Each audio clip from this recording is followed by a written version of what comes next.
السلام علیکم ورحمۃ اللہ وبرکاتہ۔ الحمد للہ نحمده ونستعینه ونستغفره ونؤمن به ونتوکل علیہ ونعوذ باللہ من شرور انفسنا ومن سیئات اعمالنا من یهده اللہ فلا مضل له ومن یضلل فلا ہادی له ونشهد ان لا الہ الا اللہ وحدہ لا شریک له ونشهد ان سیدنا ومولانا محمدا عبده ورسوله اما بعد فاعوذ باللہ من الشیطان الرجیم بسم اللہ الرحمن الرحیم اللہ ولی الذین آمنوا یخرجهم من الظلمات الى النور والذین کفروا اولیاؤهم الطاغوت یخرجونهم من النور الى الظلمات اولئک اصحاب النار هم فیها خالدون۔ وقال النبی صلی اللہ علیہ وسلم من قام رمضان ایمانا و احتسابا خرج من ذنوبه کیوم ولدته امه او کما قال علیہ الصلاۃ والسلام۔ صدق اللہ مولانا العظیم وصدق رسولہ النبی الکریم ونحن علی ذلک لمن الشاہدین والشاکرین والحمد للہ رب العالمین۔ میرے عزیز بزرگوں، بھائیوں اور دوستوں، اللہ تبارک و تعالیٰ نے ہمیں رمضان شریف کا جو مہینہ نصیب کیا ہے، یہ مہینہ اور یہ رمضان شریف اور یہ روزے کسی قسمت والے کو ہی نصیب ہوتے ہیں۔ آپ اور ہم جو یہاں بیٹھے ہوئے ہیں، اگر اللہ ہمیں اور آپ کو یہاں پر لے کر آئے ہیں تو یہ اللہ کا احسان ہے، آپ کا اور میرا کوئی احسان نہیں۔ اللہ نے ہمیں اور آپ کو جو تندرستی اور صحت دی ہے اور پھر روزہ رکھنے کی بھی توفیق دی ہے، یہ اللہ کا احسان مانے ہم کہ ساری دنیا کو چھوڑ کر اللہ تعالیٰ نے آپ کو چن لیا ہے، مسلمان کو چن لیا ہے، جس نے روزہ رکھا ہے، قرآن مجید پڑھا ہے، تراویح پڑھی ہے، عمرہ کیا ہے، حج کیا ہے، طواف کیا ہے، یہ اللہ کا احسان ہے۔ دوستو، ریا کے لیے نہ ہو، نام کے لیے نہ ہو، تو اللہ ان کا ہی دوست ہے۔ دوستو، اللہ باقی سب کا دوست نہیں ہے۔ اللہ تعالیٰ نے قرآن مجید کے اندر فرمایا اللہ ولی الذین آمنوا یخرجهم من الظلمات الی النور، اللہ ایمان والوں کا دوست ہے، اور اللہ تعالیٰ ان لوگوں کو جو جہالت کی گہرائیاں، اندھیریاں ہیں، ان میں سے نکال کر ہدایت کی طرف اللہ تعالیٰ لے آتے ہیں ان کو۔ اور جو دشمن ہیں اللہ کے، والذین کفروا اولیاؤہم الطاغوت، اور جو کافر ہیں، مشرک ہیں، ان کے دوست جو ہیں وہ شیطان ہیں، بت ہے، شیطان ہے۔ اللہ ان کا دوست نہیں ہے۔ اللہ دوست کس کا ہے؟ ایمان والے کا دوست ہے۔ اسی لیے رمضان شریف میں ایک دعا تو یہ بھی کریں کہ یا اللہ ہمیں اللہ کا دوست بنا اور پکا مومن بنا۔ یا اللہ ہمیں پکا مومن بنا دے، ہمارا ایمان کمزور ہے، اس لیے ہمیں مکمل پکا ایماندار بنا یا اللہ، اور ہمیں رمضان شریف کا حق ادا کرنے کی توفیق نصیب فرما۔ دوستو، یہ رمضان شریف صرف روزے نہیں ہیں، اللہ تعالیٰ نے اتنا بڑا امت پر احسان فرمایا، رسول اللہ صلی اللہ علیہ وسلم کی امت پر، کہ روزے تو ایک مہینے کے ہمیں دے دیے، 30 ہوں یا 29 ہوں، ثواب تو 30 کا ہی ملنا ہے۔ روزے دیے، اور اس کے بعد روزوں کے اندر دوستو اللہ تعالیٰ نے اس مہینے کے اندر اعتکاف بھی رکھا ہے۔ رمضان کے مہینے میں اللہ نے اعتکاف بھی رکھا ہے۔ تیسرے نمبر پر اللہ تعالیٰ نے اعتکاف کے ساتھ ساتھ پھر لیلۃ القدر بھی عطا کی ہے اس مسلمان کو۔ لیلۃ القدر کی رات بھی اللہ تعالیٰ نے عطا کی ہے۔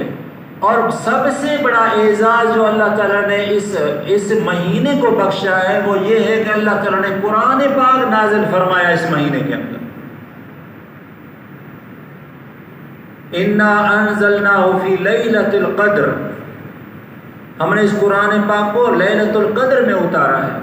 تو دوستو یہ سارے کا سارا، اس کے بعد پھر ہمیں قیام بھی نصیب فرمایا۔ حضور علیہ السلام نے فرمایا جس نے رات کو قیام کیا یعنی تراویح پڑھی، نوافل پڑھے، پھر وہ اگر اس نے مہینہ پورا کر لیا تو وہ ایسا قیامت کے دن اٹھے گا جیسے اس کی ماں نے اس کو ابھی پیدا کی۔ کتنی بڑی بات ہے دوستو، کتنی بڑی بات ہے۔ یہ تو ہوا اللہ تعالیٰ کی مہربانی، اور اللہ تعالیٰ نے ہم پر کیا مہربانی کی، ہم پر تو یہ سارے احسانات ہم پر کیے اللہ تعالیٰ نے، لیکن سب سے بڑا احسان تو پھر اللہ نے یہ بھی کیا کہ اللہ تعالیٰ نے فرمایا کہ حضور علیہ السلام نے فرمایا پانچ انعامات ایسے ہیں جو پہلے میں کسی امت کو نہیں دیے گئے، جو میری امت کو دیے گئے۔ وہ رمضان شریف میں 5 انعامات اس امت کو ملے ہیں۔ کون سے ملے ہیں؟ کہ اللہ تعالیٰ اس پر نظر رحمت فرمائیں گے قیامت کے دن، اللہ تعالیٰ اس کی طرف دیکھیں گے نظر رحمت کر کر۔ حضور نے فرمایا جس نے روزہ رکھا، رمضان کا حق ادا کیا، اللہ اس کو اپنی زیارت کروائیں گے، اللہ تعالیٰ کو یہ دیکھ سکیں گے۔ اللہ ان کو تو ویسے ہی دیکھ رہا ہے، لیکن یہ اللہ کو دیکھیں گے۔ جس نے اللہ کو دیکھ لیا، پھر اللہ تعالیٰ اس کو عذاب کبھی نہیں کریں گے، اللہ تعالیٰ اس کو عذاب کبھی بھی نہیں کریں گے۔ لا يعذبه ابدا، اس کو کبھی بھی اللہ عذاب نہیں کریں گے۔ دوسرے نمبر پر حضور علیہ السلام نے فرمایا خلوف فم الصائم اطیب عند اللہ من ریح المسک۔ یہ جو بندہ روزہ رکھتا ہے، اس کے منہ کی جو بدبو ہے نا، منہ کی بدبو، آپ برش کریں کچھ بھی کریں، لیکن وہ اندر کی جو ہے نا، وہ اس کی جو بدبو آتی ہے، تو اللہ تعالیٰ کے ہاں مشک اور عنبر سے بھی یہ اچھی ہے۔ کتنی اطیب، پاک، سب سے زیادہ پاک ہے۔ ہم سانس لیتے ہیں نا، سامنے والا بندہ کھڑا نہیں ہو سکتا۔ رمضان کے اندر اگر سانس اس کا سانس سے لگ جائے تو اسے بدبو آتی ہے، لیکن میرے اللہ کو اطیب عند اللہ من ریح المسک، مسک کی خوشبو سے بھی زیادہ اللہ کو پسند ہے، کیونکہ انسان سے بچ نہیں سکتا۔ وَتَسْتَغْفِرْ لَهُمُ الْحِيتَانِ، ایک جگہ پر آ رہا ہے فرشتے، الملائکہ، تستغفر لهم الملائکہ، اللہ تعالیٰ کے فرشتے، یہ روزہ رکھتا ہے اور اللہ کے فرشتے پورے جو آسمان کے اندر ہیں اس کے لیے دعا فرما، اللہ اس کو بخش دے، اللہ اس کو۔ روزہ دوستو میں نے رکھا، ماں دعا کرے نہ کرے، باپ دعا کرے نہ کرے، بیٹا اور بیٹی تو ماں باپ کے لیے ویسے بھی نہیں کرتے، ان کو دعا آتی نہیں ہے، ماں باپ نے سکھائی نہیں ہے دوستو۔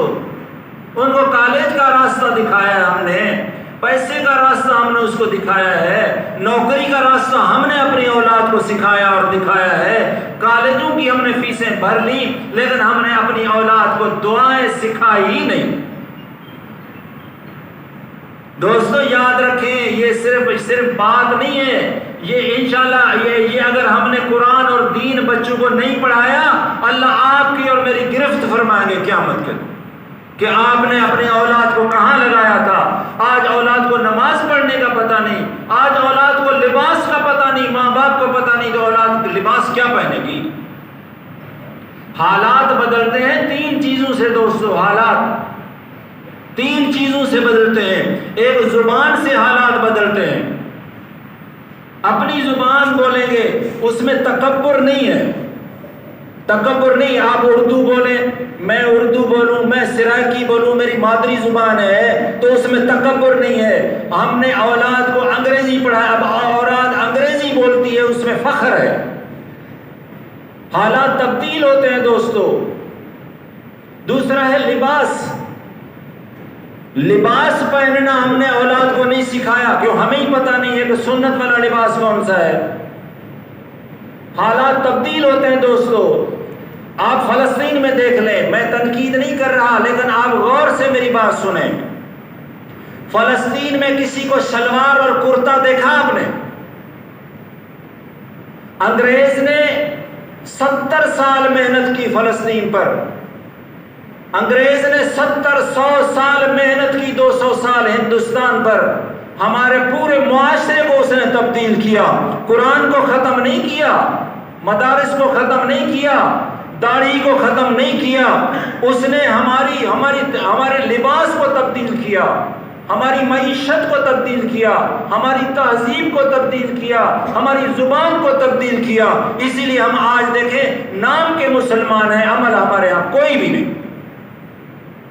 آپ سلوار اور قمیص میں ہوں گے، آپ کی عزت ہے، لیکن آپ میں تکبر نہیں ہے،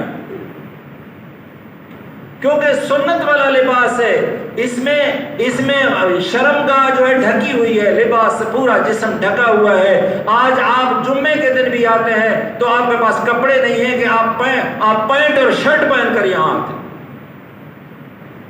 انگریز نے آپ کو لباس دے دیا، فلسطین والوں نے لباس پہنا انگریز کا، ٹی شرٹ پہنی، نکر پہنے اور تنگ پینٹیں پہنی۔ حضرت آدم علیہ السلام پر جب اللہ ناراض ہوئے تھا تو اللہ کی طرف سے جب اس نے دانا کھایا تھا تو سب سے پہلا عذاب کون سا آیا تھا آدم علیہ السلام پر، اس کی گھر والی پر؟ پتہ ہے کیا آیا تھا؟ ان کی داڑھی ختم ہوئی تھی، ان کی شکل تبدیل ہوئی تھی، کچھ بھی نہیں ہوا تھا۔ سب سے پہلے اللہ تعالیٰ نے قرآن مجید میں فرمایا کہ ان کے لباس کو اللہ تعالیٰ نے اتار دیا، ان کو ننگا کر دیا۔ وہ تو خوش نصیب تھے، اللہ تعالیٰ نے وہ دوڑے دوڑے گئے اور جنت کے پودوں میں سے وہ بڑے بڑے وہ پتے اٹھا کر وہ ڈھکنے لگے ابھی شرمگاہ۔ ہم تو ڈھکتے ہی نہیں۔ آج ہم مسجد میں آتے ہیں تو ہمیں پینٹ اور شرٹ کے ساتھ، اور بچے ہمارے خوش ہوتے ہیں کہ پینٹ کے ساتھ نماز پڑھ رہا ہے، سجدہ کر رہا ہے، پیچھے ہر چیز کھلی ہوئی۔ تو وہ مولوی کی عزت کیا کرے گا بچہ؟ آپ مولوی کی عزت کیا کریں گے؟ کیونکہ آپ کے پاس تو انگریز کا لباس ہے، آپ میں تکبر آ گیا۔ دوستو حالات تبدیل ہوتے ہیں، اور اس کے بعد تہذیب، رہنا جو ہے، رہنا کرنا، ہمارے گھر کے اندر رہائش ہماری ہے۔ اللہ والے بڑے پڑے ہوئے، رہائش ٹھیک ہے، اچھی رکھیں، جو چارپائی ہوگی نیچے بیٹھیں گے، آپ فراشیاں بچھا کر بیٹھیں گے، ایک چارپائی پڑی ہوگی، کسی کو مجلس میں بٹھائیں گے تو نیچے بٹھائیں گے، اس میں عزت ہے۔